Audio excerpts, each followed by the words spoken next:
Se preguntarán ustedes para quién son esas dos sillas que hay aquí. Son para Juan Cruz y para Quique Palomo, que han querido acompañar a Ian en este acto. Un aplauso para que nos acompañen.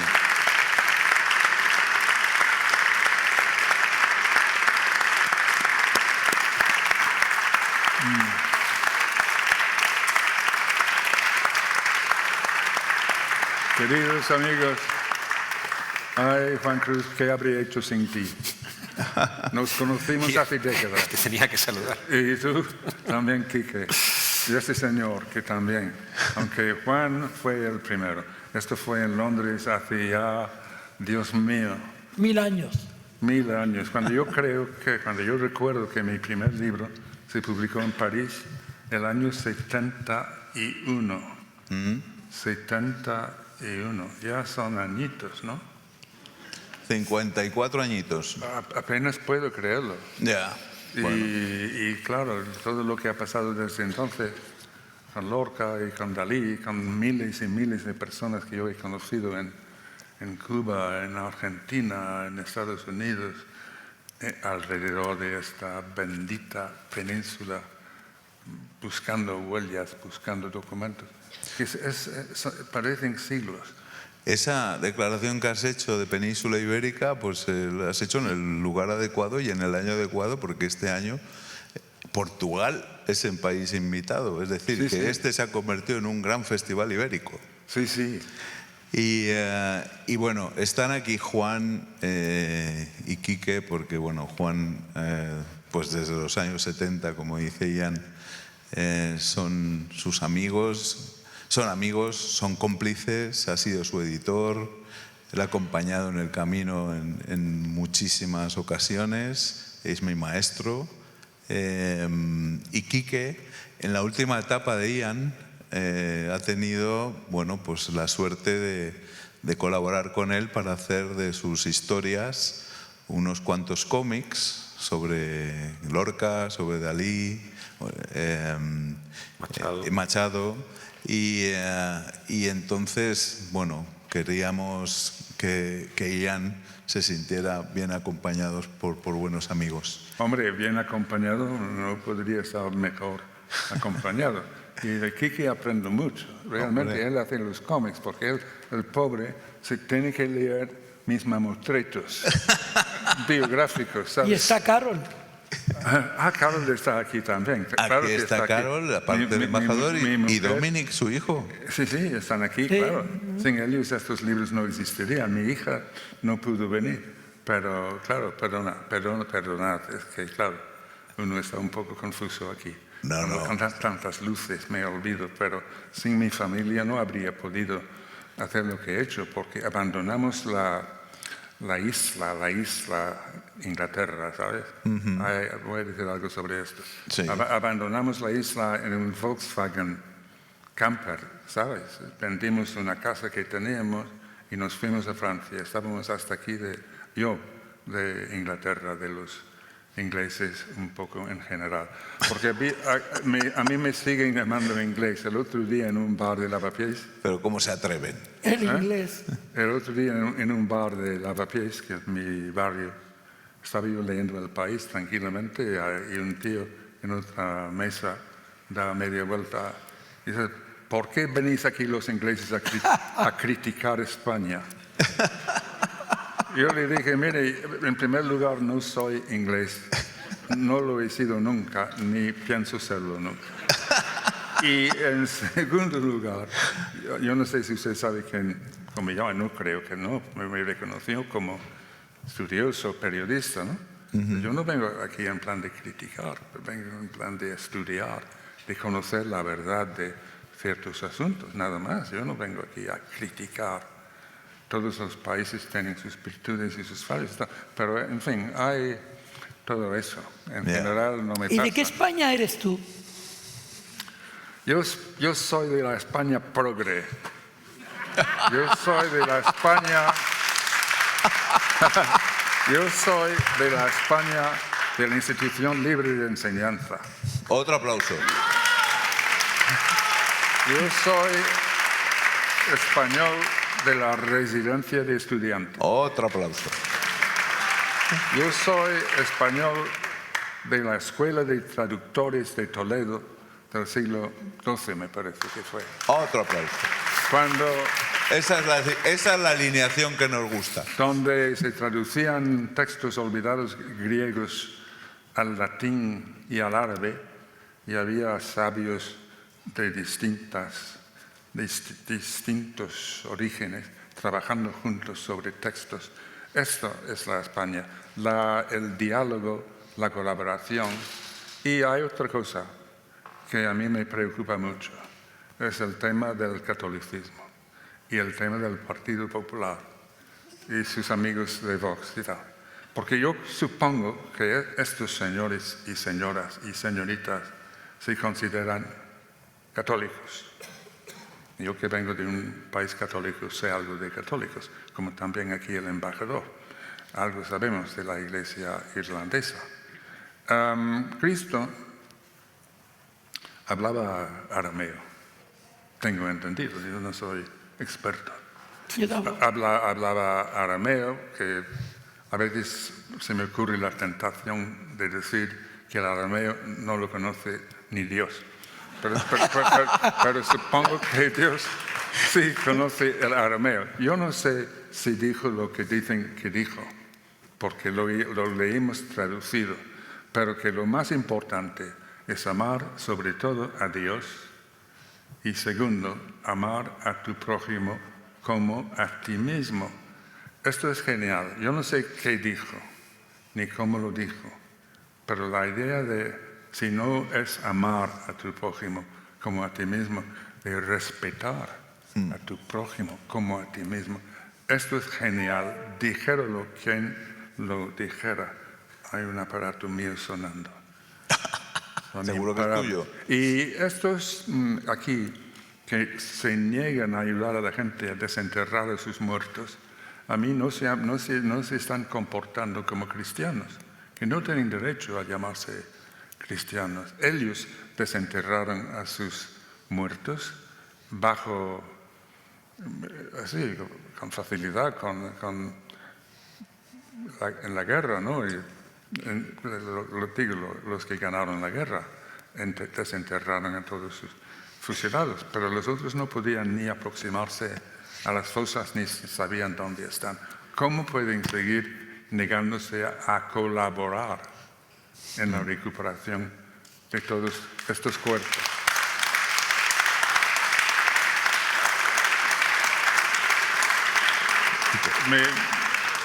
De verdad me da pena y me hunde, casi a veces en la desesperación, cuando oigo a estos portavoces despotricando, expresando desdén en el Congreso. El Congreso es para hablar, no es el Parlamento, para dialogar, no para espetar, abuso y insultar al otro. Y los insultos que estamos escuchando día tras día en el Congreso a mí me parecen horribles y una vergüenza.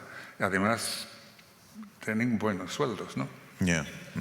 Tener esos señores y fíjate, insultándose y ¡pum! Pero estamos aquí, Ian, para agradecerte. Estamos aquí para darte las gracias por todo lo que has hecho, por lo que decía, por ese acto de rigor que desde la vergüenza que sentíamos nos hizo sentirnos orgullosos de la mejor España que no conocíamos y que gracias a ti empezamos a conocer. Esas son las gracias que te queremos dar. Yo te he dado las gracias, Juan te las da y Quique seguro que te quiere dar las gracias por algo aparte de esto. Quique, bueno, que tú colaboras con Ian desde hace... Pues ya es un septenio. O sea, el primer cómic que hicimos, la primera novela gráfica, fue en 2018, que fue la adaptación de la biografía de Lorca. Y ya han pasado 7 años de trabajo, sí, casi ininterrumpido.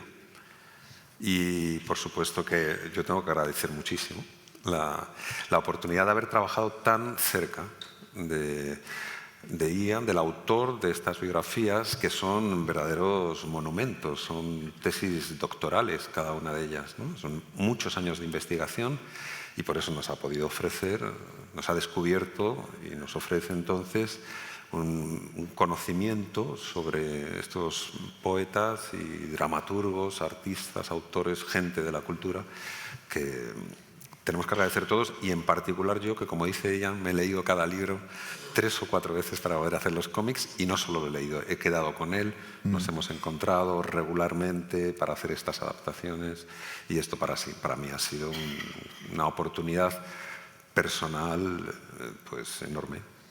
¿Y tú, Juan, por qué crees que tenemos que seguir dando las gracias una y otra vez a Ian? Oye, esto de darme las gracias. Bueno, yo le debo mucho a este Quique también, porque aprendo, porque él es un genio del dibujo y, sí, claro, y maneja los aparatos. Yo soy patético. Cada día con mi teléfono móvil tengo problemas. La tele la cambian el formato y todo eso, ¿sabes? Yo no puedo con el mundo de la tecnología. ¿No sabes? Y este chico, Quique, pues es fantástico, maneja todo y localiza todo y me da 1000 ideas, demasiadas ideas tal vez. No solo tú. Hoy abres internet y es aterrador. Yo tengo un amigo arabista, más o menos de mi edad, que me dice que él está jubilado, pero sigue investigando sobre temas árabes en España. Y me dijo el otro día, me da miedo buscar algo, porque este algo me abre otra cosa y me dice que no, que hay otra, hay otra. Y sigue, y vas de artículo de trabajo en trabajo, y no termina nunca. Y viene un momento de agotamiento, y yo no sé cómo los jóvenes, los muy jóvenes, van a poder con eso, con la rapidez con la cual nos movemos ahora. Yeah. Y la información falsa mezclada con información verdadera. Muchísima confusión. Fake news y confusión. Yo no sé cómo van a poder leer una novela, porque leer una novela requiere silencio y concentración. Y yo no sé cuándo van a poder gozar como nosotros gozábamos de la lectura tranquila en silencio. De modo que todas esas cosas afectan mucho a los de mi edad. Los bancos, por ejemplo, donde ver a un ser humano es cada vez más difícil y te piden más cosas por internet. En fin, yo con Quique aprendo mucho. Me habla de lo que hace, de sus colegas, de otros cómics, y está muy al tanto del mundo del cómic y del mundo de la ilustración actual. Y nada, es que nos complementamos. Somos muy diferentes, creo, pero hemos tenido la complementamos. Suerte de trabajar cerca, muy cerca. Sí, sí. Geográficamente podemos hacerlo. Y repito que tú has tenido que leer todos estos libros de 1000 páginas impresas que yo he cometido la locura de componer y que no voy a componer más, desde luego. Ian, ¿qué España te encontraste y qué España querrías? Bueno, la España que yo encontré el año 57, cuando vine aquí a aprender el idioma con 17 años, porque yo ya lo he dicho, creo, que yo empecé con el francés y hablaba francés y tal, pero español no. No me habían dicho nada de la dictadura de Franco. Yo no estudié historia, ¿no? Yo era filólogo más bien. No había estudiado historia española reciente, no sabía casi nada del franquismo. Mi familia, de la cual no he hablado, no era una familia culta, no comentaban la política, eran protestantes en el sur de Irlanda, en la República. Y no estaban en contacto con lo que estaba pasando en el mundo, de modo que tampoco en mi escuela, de modo que yo llego aquí el año 57 y empiezo vivo con una familia, por cierto, en la calle de Altamirano, y muy cerca vivía, sin que yo lo supiera, Luis Rosales. Y ironía, ¿no? Y bueno, ¿qué aprendí? ¿Qué vi? Vi los grises en acción, la policía. Vi que la gente no me contestaba las preguntas, ni en la familia donde vivía me querían decir, cuando yo hacía una pregunta un poco así, se ponían inquietos, las paredes oyen, ¿no? ¿Quién nos está escuchando y tal? Me di cuenta de que había mucho miedo. Me fui dando cuenta de que había muchísimo miedo. Eso sí, eso es lo principal que yo capté durante aquellos 3 meses. Luego, no era solo eso.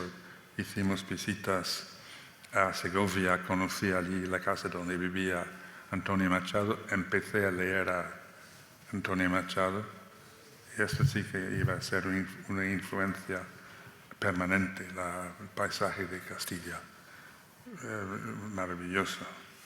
Y cosas así, pero volví a Dublín por lo menos con cierto conocimiento del idioma, un inicio de conocimiento, nada en comparación con mi conocimiento del francés.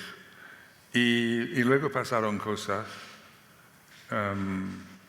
Tú me has preguntado por mis primeras impresiones de España, pero luego pasaron cosas en Trinity College en Dublín, en el departamento de español, donde tuve un profesor fenomenal que nos dio un curso sobre Rubén Darío. Y Rubén Darío fue mi puente entre la cultura americana, la hispana, ¿no? y Francia. Y esto sí influyó muchísimo en mi viraje hacia el hispanismo, el descubrimiento de Rubén Darío y luego el descubrimiento del romancero gitano. ¿Lorca cuándo llegó? Al mismo tiempo que así. Lorca llegó cuando yo estaba en una librería de ocasión en Dublín, creo que ya no existe, y vi de repente una línea de libros con títulos españoles, con nombres, autores españoles, y fui bajando y mirando y hojeando. Y al final bajé un libro y ponía romancero gitano, lo abrí, había una foto de un poeta, era la 9ª edición del romancero gitano, y me puse a leer el primer poema, que es el romance de la luna, que la tengo aquí al lado. Bueno, Toma. lo llevo siempre conmigo, no lo necesito, lo tengo interiorizado. ¿Pero sabes de memoria? Sí. Dilo. No, hombre, no me lo voy a decir todo, no. Pero la luna vino a la fragua con su polizón de nardos. Este niño hipnotizado por la luna que aparece de repente en la fragua y bailando con un polizón de nardos. Yo no sabía que era un polizón. ¿Alguien aquí sabe lo que es un polizón? Seguramente. Pero el nardo no se da en Irlanda. Es una flor que no nace. Pero claro, cuando conoces el nardo, la lisura, sus pétalos blancos y el olor. Hombre, la luna vino a la fragua con su polizón de nardos. Bueno, no capté todo aquello la primera vez. Lo que sí capté por primera vez en mi vida fue una imagen poética. Lo que era una imagen poética. Nadie me ha hablado nunca de una imagen, de una metáfora, ¿sabes? Fue pobre mi formación. Y cuando yo leí, el jinete se acercaba tocando el tambor del llano. El jinete se acercaba tocando el tambor del llano. Mi reacción fue, ¿por qué? ¿Cómo tocando un tambor, un jinete? El jinete se acercaba. Y de repente capté que eran los cascos del caballo, dándole al tambor de la llanura, ¿no? Al tambor de la llanura, que eran ¿cómo se dice? ¿Qué sería la palabra? No lo sé. La piel del tambor, o el cuero del tambor. La piel del tambor. Pues, los pies de los caballos, los cascos, dando sobre la llanura, era como tocar un tambor. Entonces el jinete tocaba con su caballo, tocaba el tambor del llano. De repente capté la imagen, ¿no? Y luego seguí y alguien me habló de metáforas, e imágenes poéticas y todo eso. El aspecto telúrico de Lorca me agarró desde el primer momento. Yo creo que tal vez porque hay en la literatura irlandesa también este componente telúrico, y Lorca lo sabía. Él además se refería a sí mismo como poeta telúrico. Yo soy un poeta telúrico, un hombre agarrado a la tierra. Es verdad. Y eso es lo que yo recibí de aquellas primeras lecturas y está conmigo todavía, 80 años después, o no sé cuántos años después. El mayor poeta telúrico de nuestra época, a mi juicio. ¿Y qué crees? Dramaturgo también, claro. ¿Y qué crees, Ian, de todo lo que, después de todo ese bagaje que nos has dado, ¿cómo crees que ha permeado en España? Quiero decir, ¿cómo crees que ha permeado o cómo nos ha ayudado a entender a los españoles cosas tan luminosas que se nos ocultaban y no sabíamos? ¿Cuál era tu motivación al descubrir a toda esta gente? ¿Cuál fue tu deslumbramiento con todos ellos y la obligación que sentiste de tener que contarlos bien? Bueno, en primer lugar, yo hacía mi propia investigación, es decir, yo quería saber, y para saber de Lorca había que ir a Granada, de modo que conseguí un año sabático para ir allí, pensando que iba a hacer algo sobre la raíz telúrica del poeta de la Vega de Granada, que es lo que es Lorca, que pasó sus 9 primeros años o 11 en la Vega de Granada antes de que se trasladasen a Granada capital. Y eso es lo que me interesaba. Pero nada más instalado allí, la gente, cuando me tomaban un poco de confianza, me hablaban de la represión llevada a cabo en Granada a principios de la Guerra Civil. Y claro, yo ya sabía que habían asesinado a Lorca, pero poco a poco fui conociendo a gente que sabían mucho del tema, pero ellos no podían hablar. Pero hablar con alguien de fuera, sí, eran capaces, incluso agradecían, ¿no?, cuando tenían ya confianza en mí. Y eso fue como aquel año, de repente la tesis, abandoné la tesis, la idea de la tesis podía esperar, las canciones de la Vega de Granada, los campesinos, incluso las metáforas. Y mi obligación era llevar a cabo una investigación sobre lo ocurrido en Granada. Empezó así. Y porque, claro, 7.000 fusilados, sin haber sido historiado esto. No había una monografía sobre lo ocurrido en Granada. Estamos en el año, se publicó el año 71, con Ruido Ibérico. Pero fue terrible lo que yo escuché. Las personas que conocí, que habían trabajado como enterradores, ¿sabes?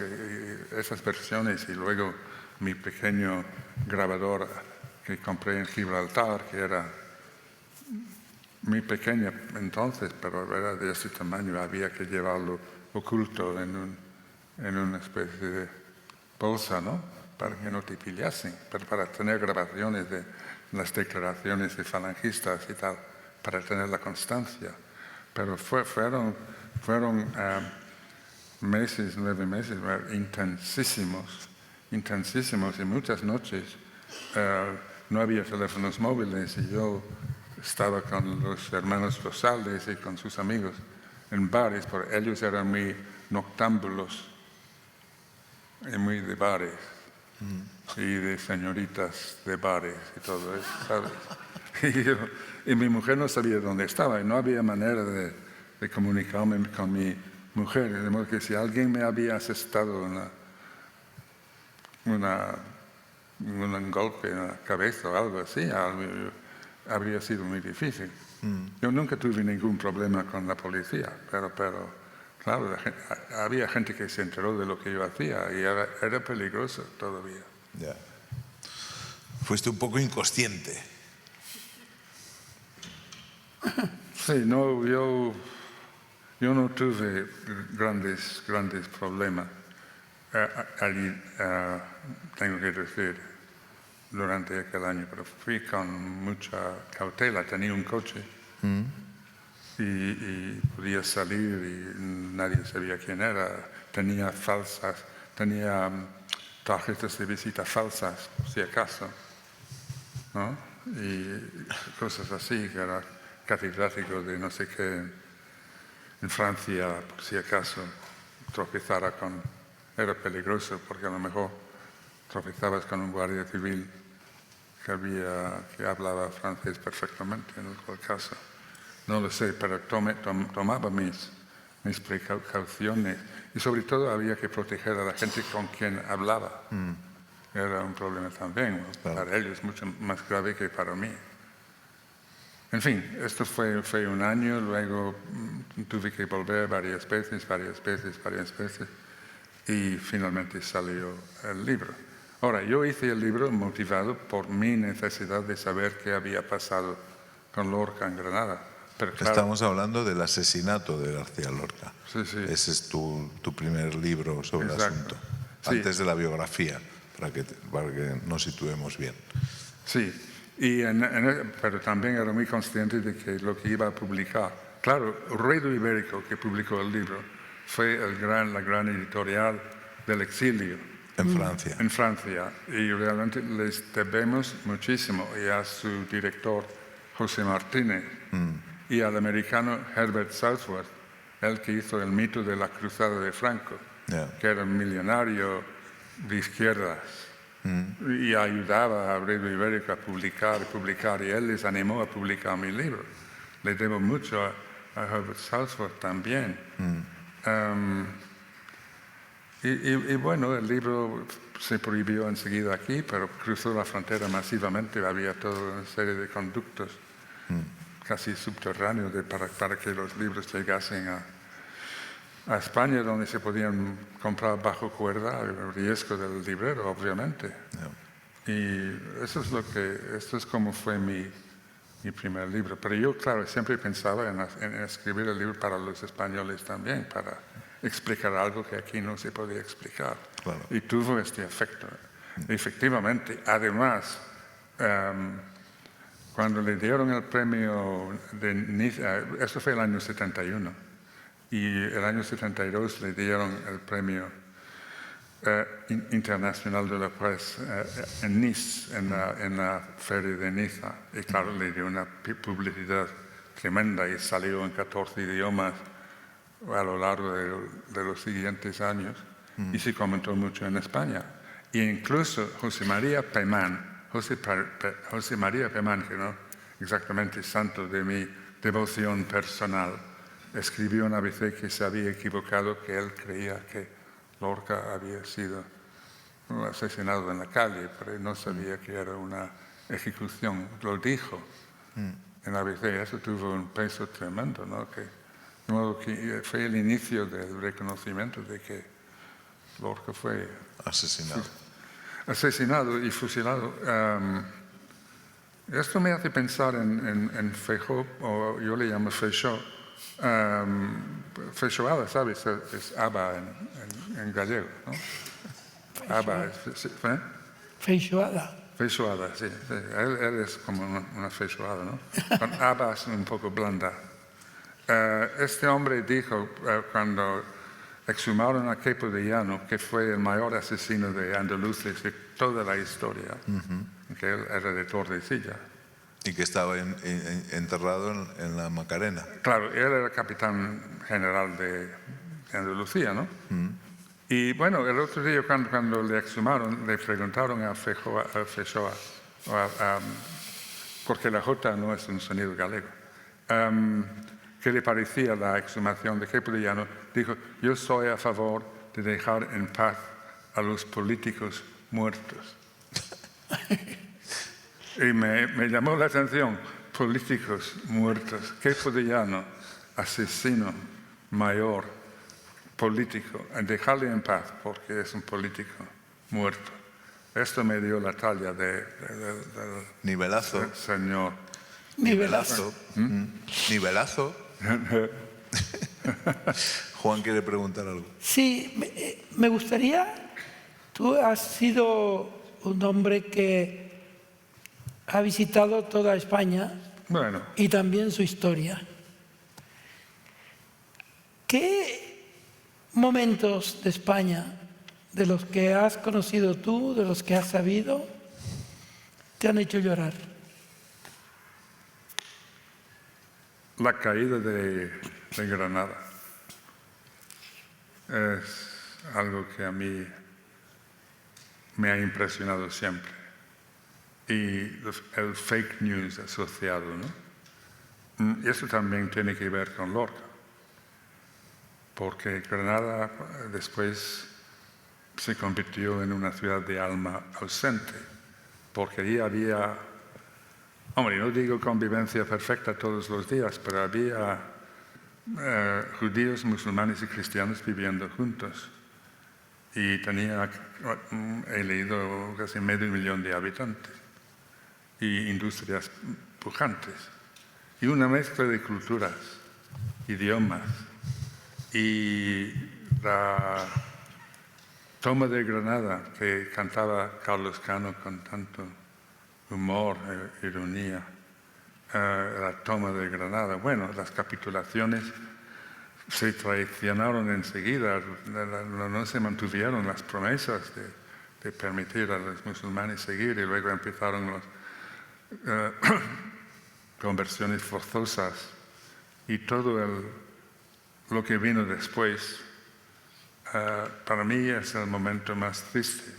Y fíjate la ironía que coincide con el llamado descubrimiento de América, que no creo que descubrimiento sea la palabra adecuada, porque estaban ya allí los indígenas, no necesitaban ser descubiertos. Yo creo que la Granada, antes de la toma, era una sociedad fascinante. Y me gustaría ver algo España hoy como algo de lo que era Granada entonces. Porque yo no veo el problema para volver a los católicos. El cristianismo es una religión oriental. ¿Qué problema hay? Y somos hijos del mismo Dios. ¿Qué problema hay si yo tengo aquí una gota de sangre judía? En Lope de Vega, en Peribáñez y el comendador de Ocaña, Peribáñez se levanta y dice: yo soy un hombre, aunque de villana casta, limpia de sangre y jamás de mora ni de hebrea manchada. Yo soy un hombre cuya sangre jamás fue manchada por una mora. ¿Cómo lo sabes? ¿Cómo lo sabes? Sancho Panza dice: soy cristiano viejo. ¿Cómo lo sabe? Había todas unas empresas forjando falsas genealogías para que la gente no fuera descubierta con la mancha. La mancha fue terrible. Y un amigo mío que conocí en Granada, Sanford Shepard, escribió un libro sobre los criptojudíos, los judíos que siguieron siendo judíos, aparentando ser conversos, ¿no?, al cristianismo. Y el miedo en la sangre, el miedo de que los niños hablasen, revelasen que hubiera, es terrible. Es como bajo el franquismo que los abuelos no hablaban con los niños porque no querían que supiesen. Y solo después empezaron a contar algo. Esto en España, el miedo al inquisidor, el miedo al vecino, es una cosa muy profunda. Y es el negacionismo, el negar tener sangre judía. Abascal, por ejemplo, para volver un momento a Abascal, un segundo, él es un hombre seguro que se cree muy guapo y a lo mejor lo es, pero yo con solo ver la cara veis de dónde viene, ¿no? Además he leído Abascal, sus antecesores eran importantes jefes de no sé qué al sur de Gibraltar, al otro lado de la Mancha española. Es decir, eres moro y eres maurófobo. ¿Cómo es posible? Es innecesario, es imbécil. A mí me encantaría tener aquí sangre mora y sangre judía y todas las sangres del mundo. Sobre todo si fuera creyente, me encantaría, puesto que, según el cristianismo, todos somos hijos del mismo Dios. Le dijiste a Carmencho Marín, luego diré lo que le dijiste a Mantilla. Le dijiste a Carmencho Marín que eras una res sin marcar. Bueno, esto es una presunción, porque yo realmente soy bastante cobarde, pero trato de ser res sin marcar, trato de no llevar una tarjeta diciendo este hombre es esto y esto y esto, ¿no? Yo soy un hombre que lleva toda la vida buscándome. Y claro, en mis biografías también me estoy buscando, porque un biógrafo también hay el aspecto personal, no te fascina cualquier persona, ¿no? Si yo me dedico a Dalí, es que Dalí tiene algo para mí y yo quiero saber más de Dalí y a través de Dalí de mí mismo. Lo mismo con Lorca. ¿Sabes? Por todo esto lo puedo explicar y lo podría, y lo he hecho en mi pequeña autobiografía, Un Carmen en Granada, pero no es para hablar aquí de todo esto, pero la biografía ha sido para mí también una manera de buscarme a mí mismo, ¿no? De modo que es impresionante esa autobiografía. Res sin marcar, a mí me marcó todo, me marcó el puritanismo protestante que me rodeó en mi infancia. Fue horrible ser metodista en Irlanda. Si eres protestante había que ser anglicano por lo menos, pero no metodista o calvinista o una cosa así, que eran pequeñas minorías dentro de la minoría, ¿no? Muy puritano. El alcohol, por ejemplo, estaba prohibido, totalmente prohibido. Y cuando yo empecé a tomar copas, cuando jugaba al rugby, la Guinness, ¿sabes? Eso producía vergüenza y todo lo demás. Y no sé, todo esto es relevante en mi biografía y en lo que escribo. Soy muy empatizo con los que sufren, como Lorca. Quique quiere preguntarte algo, pero ya vamos a tener que ir acabando. Vale, pues bueno, pues como final, Sí. ¿qué nos puede recetar, Ian, a los españoles? Tú que nos conoces tanto. ¿Qué nos puede recetar a los españoles en nuestra manera de comportarnos o la manera de comportarse de los políticos? ¿Un ibuprofeno o un lexatín? ¿Un ibuprofeno o un lexatín, Ian?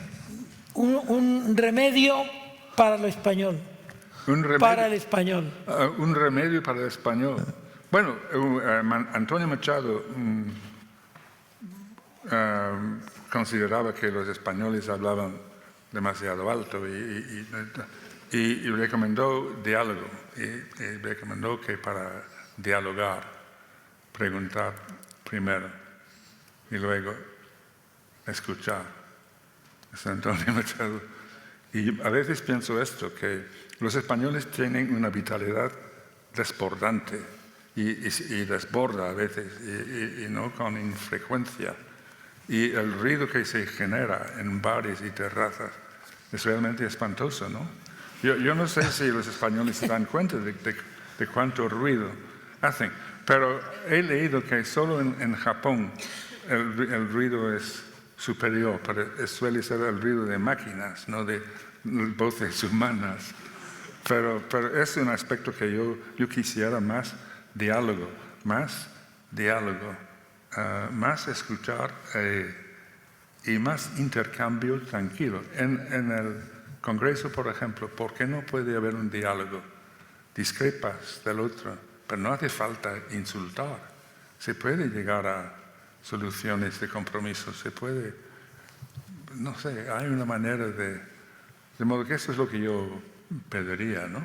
Yo sé que es muy difícil. Pues qué gran receta, qué gran medicina, qué gran solución. Ojalá nos apliquemos el cuento. Y yo solo quiero pedir un grandísimo aplauso final para Ian Gibson y darle las gracias. Muy bien, Ian, eres un artista.